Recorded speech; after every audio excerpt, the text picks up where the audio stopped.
Welcome to our channel Iman's encyclopedia. இந்த session வந்து எப்படி இருக்க போகுதுன்னா, ஒரு சயின்ஸ் கிளாஸ், ஒரு சயின்ஸ் செஷன் வந்து எந்த அளவுக்கு பர்ஃபெக்டா இருக்கணும் அப்படிங்கிறது ஒரு சிறந்த எக்ஸாம்பிள் அந்த செஷன் வந்து இருக்க போது. தென் பார்க்கலாம் இன்ட்ரெஸ்டிங்காகவும் இருக்கும். புரியுதா? ஒரு சயின்ஸ் செஷன் வந்து எப்படி இருக்கணும் அப்படின்னு சொல்லி பார்த்தோம்னா, அந்த வெஸ்டர்ன் கல்ச்சர்ல எப்படி கொண்டு போவாங்க அப்படின்னு சொல்லி பார்த்தோம்னா, ஃபீல்டு ட்ரிப்பு, ப்ராக்டிக்கல் செஷன், தென் கிளாஸ் ரூம் டீச்சிங், மூணையும் வந்து பர்ஃபெக்டா கம்ப்ளீட் பண்ணணும். இந்த மூணுமே கரெக்டா வந்து இங்க வந்து டச் ஆயிருக்கு நான் வந்து நினைக்கிறேன். ஒரு ஸ்டீரியோ டைப் வந்து இருக்கு. டீச்சர்ஸ்னா எப்படித்தே இருப்பாங்க, டீச்சிங் எப்படித்தே இருக்கும், கிளாஸ் ரூம் அட்மாஸ்பியர்லயும் டீச்சிங் வந்து நிகழும் அப்படியெல்லாம் இருக்கு. ஆனா அப்படி கிடையாது. எப்படி வேணா டீச்சிங் வந்து நிகழலாம். உயிரற்ற பொருளை உயிரிழப்பு எது வேணா டீச் பண்ணலாம். அது எப்படி இருக்கு, ஒரு எவல்யூஷன் எப்படி இருக்கு, டீச்சிங்கோட அந்த எவல்யூஷன் பரிணாமம் எப்படி இருக்கு அப்படிங்கிறது இது. அதுக்கு ஒரு சிறந்த எக்ஸாம்பிள் தான் இந்த செஷன். என்னன்னு சொல்லி கேட்டோம்னா, நான் வந்து ஒரு ஆர்டிக்கல் வந்து எழுதியிருக்கேன், Periyar dam and it ecosystem அப்படின்னு சொல்லிட்டு நம்ம தேனி டிஸ்ட்ரிக்டில். அப்போ வந்து ஒரு பிளான்ட்டுக்கும் ஒரு அனிமலுக்கு என்ன ரிலேஷன்ஸ், அதாவது பயாட்டிக்கும் பயாட்டிக் திங்ஸ், ஒரு உயிரற்ற பொருளுக்கும் உயிருள்ள பொருளுக்கும் என்ன ரிலேஷன், இப்படியெல்லாம் எக்ஸ்பிளைன் பண்ணுறது எக்கோசிஸ்டங்கிறது. இப்போ ஒரு பிளான்ட் அழிகிறதுனால எப்படி ஒரு உயிரின அழியுது, ஒரு பிளான்ட் வெளிநாட்டு பிளான்ட் வந்து நம்ம ஏரியாவில் ஆக்குபை பண்ணுறதுனால எந்த மாதிரி எஃபெக்டில் ஏற்படுது அப்படின்னு எக்ஸ்பிளைன் பண்ணுறது இந்த வீடியோ. ஒரு பிளான்ட்டை போட்டு ஒரு மீனை வந்து நான் வந்து பிடிப்பேன். அது வந்து ஃபுல் அண்ட் ஃபுல் நம்ம நாட்டு மீன். அது எப்படி அழிஞ்சிக்கிட்டு இருக்குது அப்படிங்கிறத அந்த ஆர்டிக்கலில் வந்து நான் இண்டிகேட் பண்ணியிருக்கேன். அதை வந்து உனக்கு லைவாக ப்ரூவ் பண்ணுறேன். இதே ஒரு பாயிண்ட் வந்து 12th புக்கில் இருக்குது. அப்போ நான் எக்ஸ்பிளைன் பண்ணி அது கூட கனெக்ட் பண்ணி சொல்கிறப்ப நல்லாவே உனக்கு கனெக்ட் ஆகும். புரியுதா? இதுதே நம்ம ஒரு fresh water ecosystem. Colonel John Pennycuick அவங்க கட்டின முல்லை பெரியார் அணையிலேருந்து வருது. இதில் இருக்க அந்த எக்கோசிஸ்டம் எப்படி கனெக்ட் ஆகிருக்கு அப்படின்னு காமிக்க போகிறது இந்த வீடியோ.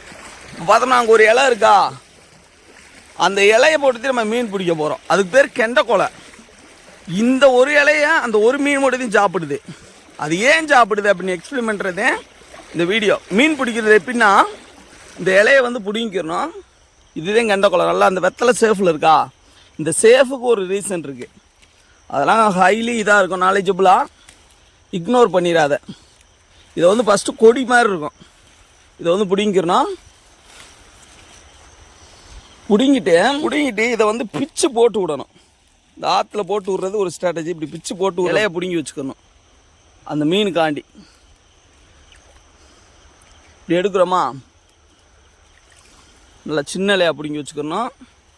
செல்ஃப் ரெக்கார்டிங்கிறதுனால அவ்வளோவா இது பண்ண முடியலை. அப்படியே மீன் தவ்வோம். இதை திங்கிறக்கான் மீன் தவ்வோம். ஆனால் அது செல்லு கேமராங்கிறதுனால ரெக்கார்ட் பண்ண முடியலை லாங்கில். இப்போ போய் அந்த மீனை பிடிச்சி காமிக்கிறேன். இப்போ வந்து இலையை வந்து இப்படித்தான் மாட்டணும். இதை போட்டோம்னா அந்த மீன் வந்து அப்படியே கவ்வி எடுக்கும். இதே கெண்டைக்கொலைங்கிறது இது வந்து ரீப்ரொடக்ஷன் கூட தொடர்புடையது. இப்போ போட்டு எப்படி மீன் பிடிக்கிறேன்னு காமிக்கிறேன். ஒரே சான்ஸில் எல்லாம் கிடைக்காது, கொஞ்சம் வெயிட் பண்ணணும்.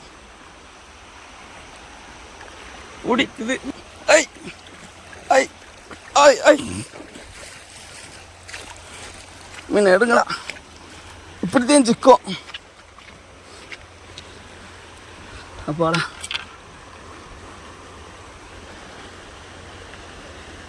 எப்படி துடிக்குதுன்னு பாரு. ஆக்சுவலி இதோட ரீப்ரொடக்ஷன் தயாராகிருக்குல்ல, அதாவது இனப்பெருக்கத்துக்கு, அது மட்டும்தான் இந்த இதுக்கு வந்து தெரியும். இந்த மூக்கில் பார்த்தோம்னா தெரியும். இதுதான் இந்த சிம்பிள். எப்படி அது வந்து மெச்சூர் ஆயிருக்கா இல்லையாங்கிறத காமிக்கிறது. அந்த மீன் மட்டும்தான் இதை வந்து எடுக்கும். எஸ்பெஷலி ஃபீமேல் ஃபிஷ் தான் இதை வந்து எடுக்கும். இதை வந்து இதே அந்த மீன். இதை வந்து நான் கிளாஸ் ரூமில் வந்து எக்ஸ்பிளைன் பண்ணுறேன் ஏன்னு சொல்லிட்டு. இப்போ வந்து மீனை வந்து பிடிச்சாச்சு. கொடூரமாக இருக்குல்ல, இதை விட கொடூரமான விஷயங்கள்லாம் இருக்குது. என்னன்னு சொல்லி கேட்டோம்னா, இந்த மீன்கள்லாம் இப்போ வந்து அழிஞ்சிட்டு வருது.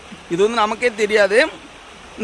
ஏன்னா இந்த பிளான்ட் வந்து அழிஞ்சிக்கிட்டே வருது. தென் பார்த்தோம்னா அயல் நாட்டு மீன்களோட அந்த ஆக்கிரமிப்பு, அது வந்து இது எப்படி, இதில் என்ன ஃபங்க்ஷன் ஆகிருக்கு, என்ன காம்பவுண்ட் வந்து அந்த இலையில் பிரச்சனை ஆகிருக்கு, எல்லாத்தையும் அந்த ஆர்டிக்கலில் வந்து நான் வந்து மென்ஷன் பண்ணியிருக்கேன். இதை வந்து நான் ஓரலாகவும் கிளாஸ் ரூமில் எக்ஸ்பிளைன் பண்ணுறேன்.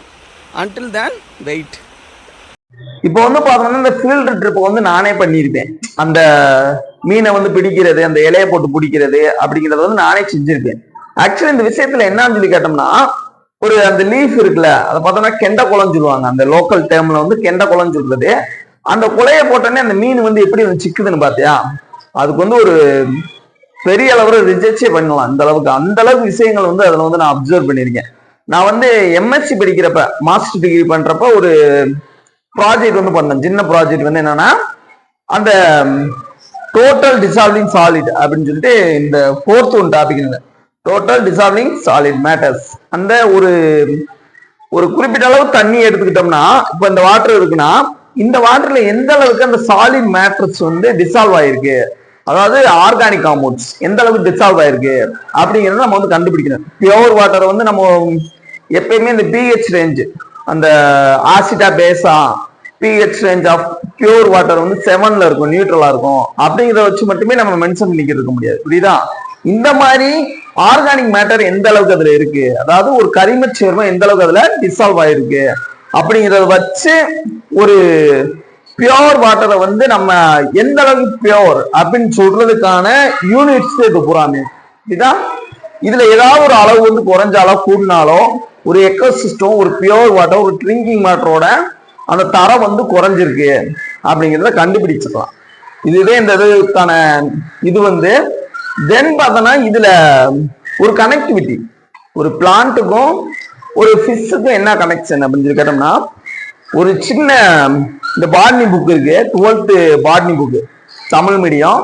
இதுல பார்த்தோம்னா ஒரு சின்ன இன்ட்ரெஸ்டிங்கான ஸ்டோரி போடுறேன். எக்கோசிஸ்டம் அதை வந்து போட்டிருக்கப்போ ஒரு கனெக்ஷன் என்ன கொடுத்துருப்பாங்கன்னா, ஒரு பர்டிகுலர் ஏரியாவில் அந்த ஏரியாவும் அந்த பறவையும் நான் மென்ஷன் பண்ண போறது இல்லை, அதை நீங்க கண்டுபிடிக்க போற. கடைசியில ஒரு ஏரியாவில் வந்து பார்த்தோம்னா ஒரு எக்கோசிஸ்டத்துல ஒரு அசிங்கமான பறவை வந்து ஒன்று இருந்திருக்கு.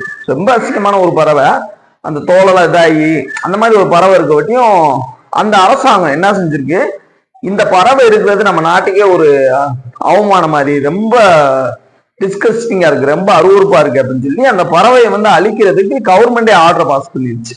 அப்போ அதை வேட்டையாடி கொடுக்குறவங்க எல்லாத்துக்கும் வந்து ஒரு ஆஃபரிங் மாதிரி, ஒரு ரிவார்டு மாதிரி கொடுத்துக்கிட்டே இருக்கிறதுனால அது நிறைய பெரிய கடைசியில அந்த இனமே அழிஞ்சு போச்சு. அப்ப அதுக்கப்புறம் சில வருடங்கள்ல நோட்டீஸ் பண்ணிருக்காங்க என்னன்னா, ஒரு குறிப்பிட்ட தாவர வகை வந்து கம்ப்ளீட்டா எல்லாமே அழிஞ்சு வச்சு. அந்த தாவர வகை வந்து ரொம்பவே மெடிசினல் வேல்யூபிளான ஒரு தாவர வகை. அப்பதான் அவங்க ரிசர்ச் பண்ணி கண்டுபிடிக்காங்க, ஏன்னா இந்த தாவர வகை மட்டும் அழிஞ்சிட்டு, இந்த மரங்கள் மட்டும் அழிஞ்சிட்டு வருது அப்படின்னு கண்டுபிடிக்கிறப்பதே அவங்களுக்கு தெரியுது, அந்த மரத்துல இருந்து விழுகுதுல அந்த சீட்ஸ், அந்த ஃப்ரூட்ஸை வந்து எடுத்து அந்த பறவை வந்து, அந்த பர்டிகுலர் பறவை அந்த செத்துச்சுல, அந்த பறவை வந்து சாப்பிட்றப்ப அதுக்குள்ள நடக்கிற, அந்த வகுத்துக்குள்ள நடக்கிற அந்த பயோகெமிக்கல் ரியாக்ஷன்ஸ், பயோகெமிக்கல் ஆக்டிவிட்டிஸ், அதுக்கப்புறம் அந்த எச்சமா வெளியேற்ற அந்த சீட்ஸ்க்கு மட்டுமே, அந்த விதைகளுக்கு மட்டுமே அந்த தாவரமாக வளரக்கூடிய அந்த எபிலிட்டி வந்து இருந்திருக்கு. இந்த பறவை இனம் முழுமையாக அழிஞ்சதுனால அதோடு தொடர்புடைய இந்த மரமும் அழிஞ்சு போச்சு. புரியுதா? ஒன்னொன்னுக்கு நமக்கு நினைச்சு பார்க்க முடியாத ஒரு கனெக்டிவிட்டி வந்து இருக்கும். கேலக்சி கூட நமக்கு ஒரு கனெக்டிவிட்டி இருக்கும். அதே லா யூனிவர்ஸ் நமக்கு சொல்ற ஒரு பெஸ்ட் லாவா இருக்கும். புரியுதா? இப்ப நம்ம ஏரியாவில இது வந்து நடந்துகிட்டு இருக்கு. இதை நம்ம அப்சர்வ் பண்ண ஒரு விஷயம் என்னன்னு சொல்லி கேட்டோம்னா, அந்த கெண்டை இருக்குல்ல, அந்த கெண்டை வந்து அந்த மீன் மட்டும்தான் எடுத்துக்கிறோம். அதுக்கு பேரே கெண்டை. அந்த கெண்டை மீன் இருக்குல்ல, அந்த கட்லா ஃபிஷ், அது மட்டும்தான் எடுத்துக்கும். எதுக்காண்டி அது மட்டும் எடுத்துக்குது அப்படின்னா, ரீப்ரொடக்ஷன் பர்பஸ். அது இந்த சின்ன மீன்கள் இருக்குல்ல, இந்த மெச்சூர் ஆகாத மீன்கள், அதெல்லாம் வந்து அந்த இலையை வந்து எடுத்துக்கிறாரு. இந்த மீன் மட்டும்தான், இந்த கெண்டை மீன் மட்டும்தான் எடுத்துக்கிறோம். அதுவும் அந்த மீனை வந்து நம்ம அறுத்து பார்த்தோம்னா உள்ள வந்து நிறைய எக்ஸ்ட்ரா இருக்கும். அந்த ரீப்ரொடக்ஷனுக்கு தேவைப்படக்கூடிய அந்த விட்டமின் இ, அந்த விட்டமின் இங்கிற அந்த காம்பவுண்ட்ஸ் வந்து அதுல வந்து நிறைய பிரச்சனை இருக்கும். இது வந்து உங்களுக்கு இன்னொரு மாதிரி சொல்லணும்னா, இது வந்து ரொம்ப செஷன் பெருசா போயிடும். அதனால கொஞ்சம் ஷார்ட் பண்ணி சொல்லணும்னா, தாம்பூலம்னு ஒரு விஷயத்த நம்ம கேள்விப்பட்டிருப்போம். அதுல பாருங்க வெத்தலை வந்து ஒரு ரொம்ப ஒரு மெயின் இதா வச்சிருப்பாங்க. வெத்தலை பாக்கு இதெல்லாம் வச்சிருப்பாங்க. அது என்னன்னா, அந்த ரீப்ரொடக்ஷன் சிஸ்டத்தை இம்ப்ரூவ் பண்ணக்கூடிய அந்த காம்பவுண்ட்ஸ் எல்லாம் அதுல வந்து பிரச்சனை இருக்கும். கிட்டத்தட்ட அதே சேஃப்ல அதே கொடி வகையாட்டையும் இந்த கொலை வந்து இருக்கும். நான் வந்து அந்த புடிங்கி போட்டோன்னே அந்த மரத்துல இருந்து அப்படியே போகும், அதை வந்து கேட்ச் பண்ணும். இந்த மாதிரி இருக்கும். ரெண்டுக்கு ஒரு கனெக்டிவிட்டி இருக்கு. இப்ப பார்த்தோம்னா இந்த கெண்டை மீன் எல்லாம் வந்து அழிஞ்சிட்டு வருது.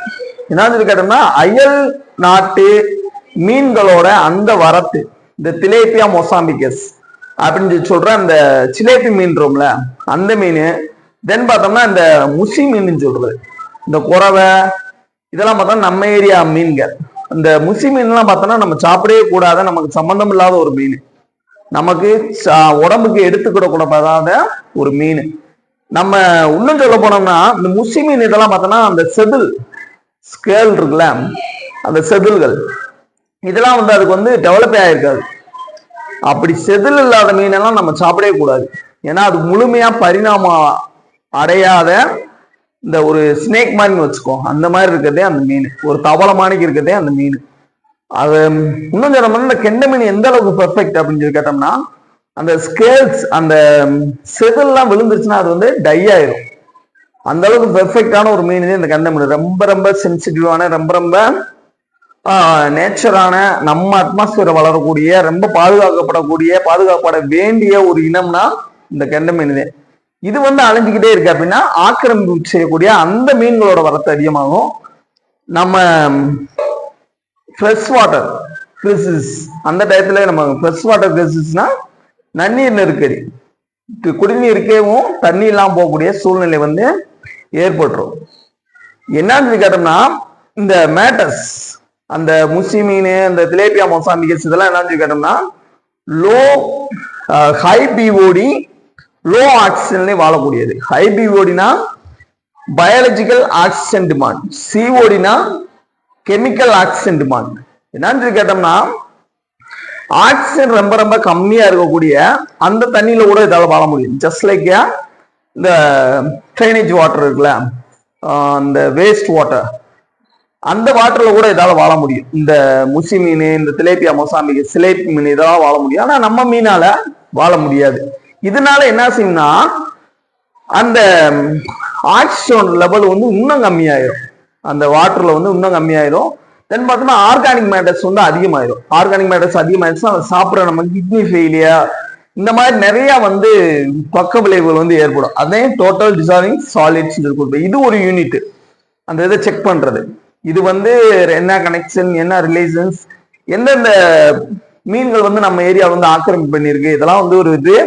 நாங்க எம்எஸ்சி படிக்கிறப்ப இந்த ப்ராஜெக்ட் வந்து பண்ணோம். ஒரு ஃப்ரெஷ் வாட்டர், எல்லாமே ஃப்ரெஷ் வாட்டரு, அப்புறம் ஒரு டேப் வாட்டரு, நம்ம இதுல பிடிக்கிறது போர் வாட்டரு, இதெல்லாம் வந்து எடுத்து அதுல எந்த அளவுக்கு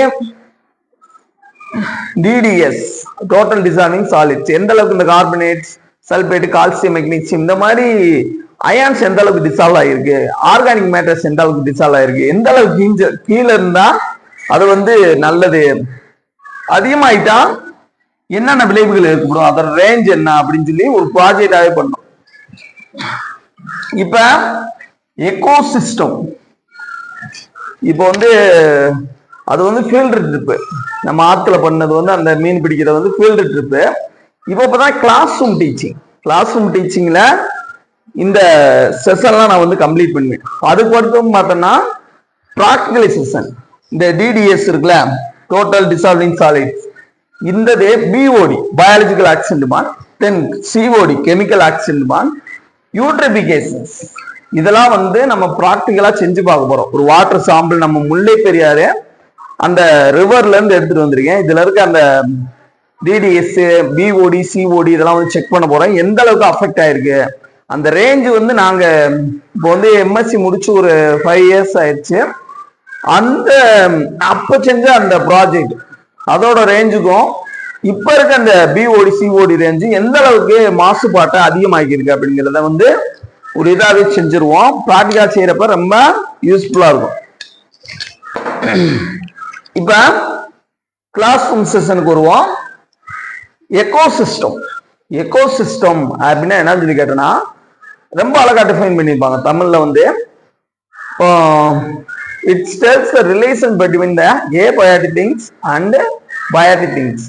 ஒரு உயிரற்ற ஒரு பொருளுக்கும் உயிருள்ள பொருளுக்கும் என்ன ரிலேஷன், என்ன கனெக்ஷன் இருக்கு அப்படிங்கிறத சொல்றதே இந்த எக்கோசிஸ்டம்ங்கிறது. புரியுதா? உயிரற்ற ஒரு பொருள் அப்படின்னா மண்ணு, தண்ணி இதுக்கெல்லாம் வந்து உயிர் கிடையாது, ஏபயாட்டிக் திங்ஸ். ஆனா அதான் சார்ந்து இருக்கிற நம்ம மனிதர்களுக்கு வந்து நீர் வந்து ரொம்ப ரொம்ப இன்றியமையாது, வாட்டர் வந்து. ஸோ அதுக்கும் மனிதனுக்கு என்ன ரிலேஷன்ஸ், ஒரு மண்ணில் இருக்க ஒரு பர்டிகுலர் அயான்ஸுக்கும் நமக்கு என்ன கனெக்ஷன்ஸ், இப்படி சொல்றதே எக்கோசிஸ்டம். இதுதான். இப்ப எக்கோசிஸ்டம் வந்து நிறைய டைப்ஸ் வந்து இருக்கும். இப்போ ஃபாரஸ்ட் எக்கோசிஸ்டம், டெசர்ட் எக்கோசிஸ்டம், அப்புறம் நம்மளோட ஃப்ரெஷ் வாட்டர் எக்கோசிஸ்டம். இந்த டாபிக்கை பத்தி நம்ம ஹைலி ப்ரொனவுன்ஸ் பண்ண போறோம். இங்க வந்து இந்த fresh water ecosystem, especially in Mullai Periyar ecosystem. Mullai Periyar நம்ம ஏரியால இருக்குது, பாளையம் இந்த ஏரியால இருக்குது. இப்போ பார்த்தோம்னா பிஓடினா என்ன, சிஓடின்னு என்ன, டிடிஎஸ், யூட்ரிபிகேஸ், இதெல்லாம் வந்து தெளிவா பார்த்துருவோம். பார்த்துட்டு அதுக்கப்புறமா பிராக்டிகல் செஷனை தனியா கூட வச்சுக்கிறோம். புரியுதா? பிஓடி அப்படின்னா என்ன இருக்குன்னா பயாலஜிக்கல் ஆக்சிஜன் டிமாண்ட் அப்படிங்கிறது வேற ஒன்றும் கிடையாது. ரெஸ்பிரேஷன் வந்து நான் ஏற்கனவே ஒரு செஷன் வந்து போட்டிருக்கேன்.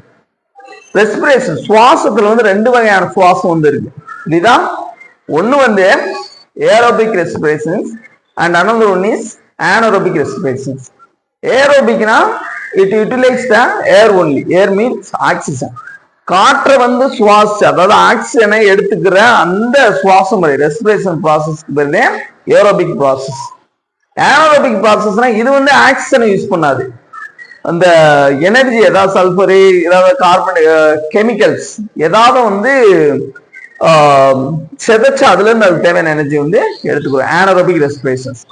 ஆனரோபிக் ரெஸ்பிரேஷன் வந்து எங்க நடக்கும்னா இந்த எத்தனாவது ப்ரிப்பரேஷன் இருக்குல்ல, ஃபெர்மெண்டேஷன் ப்ராசஸ், சைமாலஜின்னு சொல்லி நான் கூட முன்னாடி செஷன்ல வந்து சொல்லியிருக்கேன். அங்க வந்து இந்த ஏரோபிக் ரெஸ்பிரேஷன் வந்து இம்பார்ட்டன்ட். இங்க வந்து ஏரோபிக் ரெஸ்பிரேஷன் நம்மளுமே ஒரு ஏரோபிக் ரெஸ்பிரேஷன் ரெஸ்பிரேட்டர் பிசிஸ் தான். ஏன்னா ஆக்சிஜன் வந்து நம்ம உள்ள எடுத்துக்கிறோம், கார்பன் டை ஆக்சைடை வெளியிடுறோம். இந்த மாதிரி இருக்குது aerobic respirations.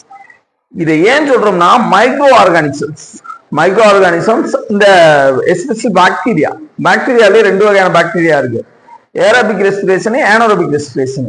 Bacteria aerobic respirations அதாவது இந்த காற்றை சுவாசிக்கக்கூடிய பாக்டீரியா வந்து வாட்டர்ல வந்து அதிகமாயிருது. வாட்டர்ல அதிகமாயிருந்தா அதுவும் கண்டாமினேட்டட் வாட்டர்ல இது அதிகமாகும். சும்மா இருக்க அந்த பியோர் வாட்டர்ல இது அதிகமாகாது. ஆர்கானிக் மேட்டர்ஸ் அதாவது அந்த கரிம பொருட்கள் எங்க அதிகமா இருக்கோ அந்த இதுல வந்து ஏரோபிக் பாக்டீரியா வந்து அதிகமா இருக்கும். அப்ப பாக்டீரியா அதிகமாயிருச்சுன்னா ஓடுற தண்ணியில பிரச்சனை இல்லை, ஆக்சிஜன் டிசால்வ் ஆகிட்டே இருக்கும். ஒரு ஸ்டேஷனரியா இருக்கு, ஒரே இடத்துல இருக்கு, பிக்ஸ்டா இருக்கு. அந்த வாட்டர்ல வந்து ஆக்சிஜன் வந்து இது வந்து எடுத்துக்கிட்டே இருக்கு. இந்த மைக்ரோ ஆர்கானிசம் ஏரோபிக் பாக்டீரியா வந்து எடுத்துக்கிட்டே இருக்கு. ரிசல்ட் இதோட ரிசல்ட் என்ன ஆகும்னா அங்க இருக்க ஆக்சிஜனோட லெவல் வந்து குறைஞ்சிக்கிட்டே வரும். ஏன்னா பாக்டீரியா வந்து மல்டிப்ளை ஆகும், ஒரு ஃபிராக்ஷன் ஆஃப் செகண்ட்ல கூடிக்கிட்டே இருக்கும். அப்ப அதுல இருக்க ஆக்சிஜனை பார்த்து இது எடுத்துக்கிட்டே இருந்துச்சுன்னா மற்ற உயிரினங்கள் அதை சார்ந்து வாழ்ற இந்த ஃப்ரெஷ் வாட்டர் ஃபிஷஸ், ஃப்ராக்ஸ் இதெல்லாம் வந்து வேற இடத்துக்கு போக வேண்டியிருக்குன்னா செத்து போக வேண்டியிருக்கும். இந்த மாதிரி போறதே இந்த BOD, biological oxygen demand. Biology related things வந்து ஆக்சிஜன் டிமாண்டுக்கு காரணமா இருக்குது. ஏரோபிக் பாக்டீரியானே எஸ்பெஷலி இதுல வந்து இன்வால்வ் ஆகுது. இது வந்து எப்ப இருக்கும்னா ஒரு வாட்டர் பியூர் வாட்டர் அப்படின்னு எப்படி கண்டுபிடிக்கிறதுனா 5 ppm parts per million. Millions 10 lakhல குறைவா இருக்க பத்தி இது வந்து நன்னீர் வாட்டர், ஃப்ரெஷ் வாட்டர் நம்மளால கண்டுபிடிக்க முடியும். குடிக்கிற உகந்ததுன்னு நம்மளால சொல்ல முடியும். அதை வந்து இந்த ரேஞ்சை வச்சு நம்ம கண்டுபிடிச்சுக்கலாம். 5 ppm பார்ட்ஸ் பெர் மில்லியன் இந்த ரேஞ்சுக்கு கீழே இருக்கணும். பிஓடியோட லெவல், பயாலஜிக்கல் ஆக்சிஜன் டிமாண்டோட லெவலு இந்த லெவலுக்கு இருந்தாச்சு அது வந்து ட்ரிங்கபிள் வாட்டரா, ட்ரிங்கிங் வாட்டரா இருக்கும். தென் பார்த்தோன்னா சிஓடி பார்த்தோன்னா இதுக்கு வந்து ஒரு எப்படி கொடுத்துருப்பாங்க, அந்த பிஓடிக்கு 20 டிகிரி செல்சியஸ்ல வந்து 5 டேஸ்க்கு வந்து அப்சர்வேஷன் பண்ணி இந்த பிஓடியை வந்து நம்ம கண்டுபிடிக்கணும். ஏன்னா அந்த ஆர்கானிசம் வந்து டெவலப் ஆகிறதுக்கு நமக்கு வந்து கொஞ்சம் நாட்கள் தேவைப்படும், இந்த ஏரோபிக் பாக்டீரியா. ஆனா இங்க வந்து அப்படி கிடையாது. சிஓடியில வந்து பார்த்தோம்னா கெமிக்கல் ஆக்சிடென்ட்மா, இப்போ பொட்டாசியம் டைக்ரோமேட்டு, பொட்டாசியம் பெர்மாங்கனேட்டு, இந்த மாதிரி ஆக்சிடைசிங் ஏஜென்ட்ஸ், ஆக்சிஜனேற்றம் ப்ராசஸ் பண்றதுக்கு தேவைப்படக்கூடிய அந்த ஏஜென்ட்ஸ், பொட்டாசியம் டைக்ரோமேட்டு, இந்த மாதிரி ஒரு விஷயங்களை யூஸ் பண்ணி உடனுக்குடனே கண்டுபிடிச்சிடலாம். இதுதான் சிஓடி, ஒரு கெமிக்கலால எந்த அளவுக்கு ஆக்சிஜன் டிமாண்ட் வந்து ஏற்படுது அப்படிங்கிறதே சிஓடி. இது வந்து one of the parameter for find out the purity of the water. வாட்டரோட அந்த பியூரிட்டியை கண்டுபிடிக்கிறதுக்கு இது ஒரு ஸ்கேலு, ஒரு பேராமீட்டரா யூஸ் பண்ணலாம். தென் பார்த்தோன்னா யூட்ரிபிகேஷன்ங்கிற வார்த்தையை வந்து நல்லா நான் வச்சுக்கோ. இது வந்து ரொம்ப ரொம்ப நம்ம ஏரியாவை பாதிக்கக்கூடிய ஒரு விஷயம் இந்த விஷயம், இந்த யூட்ரிபிகேஷன்ஸ் அப்படிங்கிற ஒரு விஷயமே. வேற ஒண்ணும் கிடையாது. யூட்ரிபிகேஷன்ஸ் அப்படின்னு என்ன சொல்லி கேட்டோம்னா, மிகை ஊட்டமுறை அப்படின்னு தமிழ்ல சொல்றது. மிக ஊட்டமுறைனா இப்ப இந்த வயல் இதெல்லாம் பார்த்தோம்னா நம்ம ஏரியாவில் நிறைய இருக்கா, அந்த ரேஞ்ச் எந்த அளவுக்கு அந்த மெனூர், அந்த ஆர்டிபிஷியல் மெனூரை வந்து அந்த உரங்களை வந்து நம்ம வந்து கலக்கணும், பயிருக்கு ஊட்டம் அளிக்கணும், யூரியா பொட்டாசியம் இதெல்லாம் இந்த எந்த அளவுக்கு போடணும் அப்படின்னு தெரியாம அதிகமா போட்டு விடுறது, இல்ல தண்ணியை சீக்கிரமா திறந்து விடுறது, இந்த மாதிரி இருக்கப்ப ஊட்டமுறை அதிகமா இருக்கிறப்ப அந்த தாவரங்கள் எடுத்துக்கிறது ஒரு ரேஞ்சில தான் எடுத்துக்கிறோம். அது நம்மள மாதிரிலாம் அதிகப்படியெல்லாம் சாப்பிடாது. புரியுதா? எந்த ஒரு உயிரினமும் தன் வயிற்றுக்கு மேல அதுதான் இன்னொரு வயிறு வளர்ப்பதில்லை. அந்த மாதிரி ஒரு டயட்டை மெயின்டைன் பண்ணும். ஆனா அப்ப என்ன செய்யும்னா, எக்ஸ்ட்ரா இருக்கிற அந்த நியூட்ரிஷன்ஸ் அது போய் நீர்நிலைகள்ல போய் கலக்கும். நீர்நிலைகள்ல போய் கலக்கிறப்ப, அந்த ஃப்ரெஷ் வாட்டர்ல கலக்கிறப்ப அங்க திடீர்னு இந்த அல்கே இருக்குல்ல, ஆல்கான்னு சொல்லுவோம் தமிழ்ல, அல்கே வந்து ஓவர் பாப்புலேஷன் ஆயிரும், அதிகமா பெருக ஆரம்பிச்சோடனே இப்ப என்ன நடக்கும்னா, அதால அதிகமா ரெஸ்பிரேஷன் பண்ண முடியாது. ஏன்னா ரெஸ்பிரேஷன் பண்றப்ப அதுல இருக்க ஆக்சிஜனத்தை எடுத்துக்கணும், வாட்டர்ல இருக்க ஆக்சிஜனத்தை எடுக்கணும். நல்லா தெரிஞ்சுக்கணும், போட்டோசிந்தசிஸ் பண்றப்பதே கார்பன் டை ஆக்சைடு எடுத்துட்டு ஆக்சிஜனை வெளியிடும், இதுதான். ஆனா பிளான்டா இருந்தாலும் நம்மளா இருந்தாலும் ரெஸ்பிரேஷன் பண்றப்ப ஆக்சிஜனத்தை உள்ள எடுத்துட்டு கார்பன் டை ஆக்சைடு வெளியிடுவோம், இதுதான் இன் டைப் ஆஃப் ஏரோபிக் ரெஸ்பிரேஷன்ல. இந்த மாதிரி பண்றப்ப அந்த டெவலப்மெண்ட் அதிகமாயிரும், இதுதான். அந்த ஐக்கியோட டெவலப்மெண்ட்ஸ் அதிகமாயிரும். அதுக்கு தேவையான ஆக்சிஜன் கிடைக்காதோ அது உடனே செத்து மடிஞ்சிரும். அப்ப அந்த உடலங்களை சிதைக்கிறதுக்கு ஏரோபிக் பாக்டீரியாவோட இது அதிகமாகும், ஏரோபிக் பாக்டீரியாவோட அந்த கம்மிங்ஸ் அதிகமாகும். ஸோ இந்த நீர்நிலையோட அந்த ஃப்ரெஷ்னஸ், அந்த நன்னீர்த்தன்மை வந்து மாறுபட்டுரும். இந்த யூட்ரிபிகேஷன் வந்து இப்போ அதிகமா நடந்துக்கிட்டு நம்ம ஏரியால. இப்ப செக் பண்ணி பார்த்தோம்னா, இன்னொன்று இந்த டோட்டல் டிசால்விங் சாலிட்ஸ் அப்படின்னா என்ன சொல்லிக்கிறேன்னா, எவ்வளவு ஆர்கானிக் மேட்டர்ஸ் நம்ம சொல்றோம்ல, கரிம பொருட்கள், அதாவது ஒரு உயிருக்கு தேவையான ஒரு பொருள் கரிம பொருளா இருக்கும். அந்த பொருள் வந்து எந்த அளவுக்கு கரைஞ்சிருக்கு, டிசால்வ் ஆயிருக்கு அப்படின்னு சொல்றது டோட்டல் டிசால்விங் சாலிட் மேட்டர்ஸ் அப்படிங்கிறது. அது வந்து எவ்வளவுக்கு கீழே இருக்குன்னா 500 ppm பார்ட்ஸ் பெர் மில்லியன். இந்த ரேஞ்சுக்கு கீழே இருந்தாதே அது வந்து ஒரு நல்ல தண்ணி அப்படின்னு நம்மளால சொல்ல முடியும். இதை வச்சுட்டு நம்ம வந்து அந்த சாம்பிள்லாம் எடுத்து கலெக்ட் பண்ணி பார்த்தோம். மெக்னீசியம், கால்சியம் இதெல்லாம் வந்து போர் வாட்டர்ல ஒரு மாதிரி இருக்கும், ஃப்ரெஷ் வாட்டர்ல ஒரு மாதிரி இருக்கும், சீ வாட்டர்ல ஒரு மாதிரி இருக்கும். நம்ம முல்லை பெரியாறு அதுலயுமே இந்த நிறைய இடத்துல கலெக்ட் பண்ணது ஒரு மாதிரி இருக்கும். பாளையத்துல ஒரு மாதிரி இருக்கும், நம்ம ஏரியா அனந்தமெட்ல ஒரு மாதிரி இருக்கும், கம்பத்துல ஒரு மாதிரி இருக்கும். இந்த மாதிரி டிஃப்ரெண்டா இருக்கும், புரியுதா? அதை வச்சு எந்த அளவுக்கு அந்த ஏரியாவில் மட்டும் மாசுபடுது, தண்ணீர் வந்து மாசுபடுது அப்படிங்கிறது வந்து ஃபைண்ட் அவுட் பண்ணிடலாம், புரியுதா? இந்த இடத்த இப்போ வந்து ப்ராக்டிகலா செய்ய போறோம். சாம்பிளை கலெக்ட் பண்ணியாச்சு.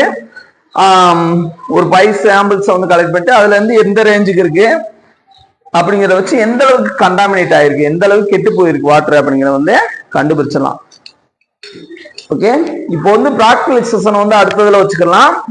மறந்துடாத, இந்த practical session class room session வந்து நீட்டா போய்கிட்டே இருக்கும். பிஓடி, சிஓடி, யூட்ரிபிகேஷன், தென் பார்த்தோம்னா டோட்டல் டிசால்விங் சாலிட்ஸ், இந்த டாபிக்ஸ்லாம் வந்து கவர் பண்றப்போ உனக்கு எளிமையா இருக்கும். ஃபீல்டு ட்ரிப்ல வந்து ஒரு மீனை பிடிக்கிறது, அந்த கனெக்ஷன்ஸ், அந்த பிளான்ட் கிங்டத்துக்கும் அனிமல் கிங்டத்துக்கும், அந்த ஃபிஷ்ஷுக்கு என்ன கனெக்ஷன்ஸ் அப்படின்னு சொல்லி தெரிஞ்சுக்கோ. எந்த அளவுக்கு நம்ம வந்து அவேரா இருக்கணும் ஒரு சுற்றுச்சூழல்.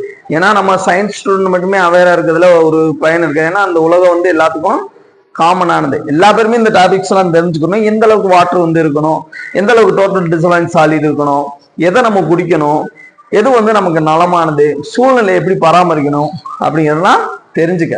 இதெல்லாம் வந்து புக்ல இருக்கு. ஆனா புக்ல இருக்கு இந்த அளவுக்கு உனக்கு கனெக்ட் ஆகுமான்னு தெரியல. நம்ம ஏரியாவிலே இருக்கோம், ஏரியாவிலே நடந்துகிட்டு இருக்கோம். நான் நமக்கு தெரியாம நடந்துக்கிட்டு இருக்கோம். கொஞ்சம் பியாண்டா இருக்கும், ஜஸ்ட் க்ளோஸா கொண்டு வா. எல்லாமே லேர்னிங் அவுட்புட் நல்லா இருக்கும். இப்படி படிக்க ஆரம்பி.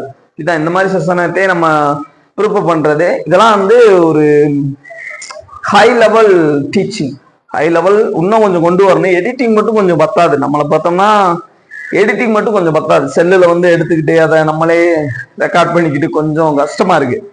ஆனா ரொம்ப ஒத்தான டாபிக்ஸ் இது வந்து. இது சம்பந்தமா நம்மளேவும்